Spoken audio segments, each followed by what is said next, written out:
Mahigit isang linggo nang nakabalik si Barbie sa bansa mula sa Canada. Pero hanggang ngayon, hindi raw niya makalimutan ang sobrang na-enjoy niya roon. Pagkain, seafood, ganon, chicken wings, yes! Kain talaga. Nagkasama rin sina Barbie at David Licauco sa pagpipicture at sumakay pa raw sila ng bus. Tinutulungan ako ni David na bitbitin yung maleta, ganyan. Pero hindi kasi makapag-stay masyado sa snow si David kasi wala siyang thermal sa loob.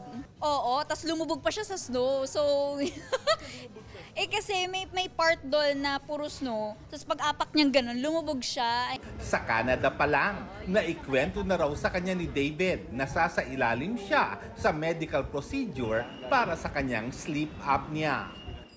Siyempre, I'm hoping na magiging maganda yung resulta, hindi ba? And it will be for his improvement para hindi na rin siya gaanong ma-challenge when it comes to working late or having to wake up early. Looking forward na nga si David sa procedure.